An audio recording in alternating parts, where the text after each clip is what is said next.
great honor. It was a fantastic day. And in particular, I want to thank President Xi, my friend, for this magnificent welcome. And it really was a magnificent welcome like none other. And for so graciously hosting us on this very historic state visit. We had extremely positive and productive conversations and meetings today with the Chinese delegation earlier. And this evening is another cherished opportunity to discuss among friends some of the things that we discussed today, all good for the United States and for China. And it was a great honor to be with you. Please.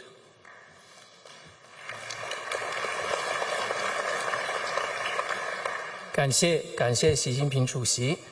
今天我们度过了非常美好的一天。首先要感谢习近平主席这一盛大的欢迎，那么也非常感谢在这一次历史性的国事访问当中非常慷慨地接待了我的代表团。那么今天早些时候，我们跟中方进行了富有成效以及具有建设性的对话。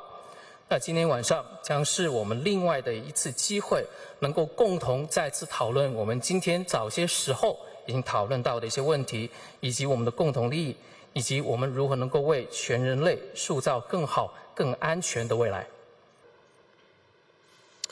The relationship between the American and Chinese people goes all the way back to America's founding.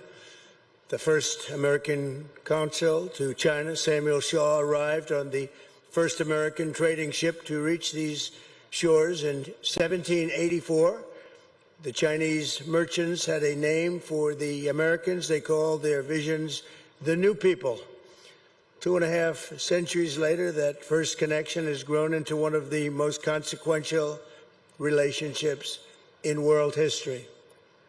美国人民和中国人民之间的友谊可以追溯到美国的建国之初。那么，美国的第一任驻华大使塞缪尔·肖先生，在1784年乘坐第一艘美国的商船到达了中国的沿岸。当时中国的商人是这样称呼到来的美国访客，他们将当时到来的美国访客称为一个崭新的民族。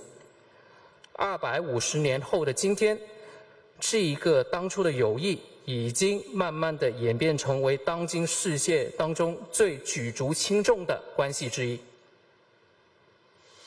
From the beginning, our citizens have shared a deep sense of mutual respect. Founding Father Benjamin Franklin published the sayings of Confucius in his colonial newspaper, and today's sculpture, recognizing that ancient Chinese sage, is carved into the face of the United States Supreme Court very proudly. 从一开始，我们两国之间的人民就已经有深厚的相互的尊重。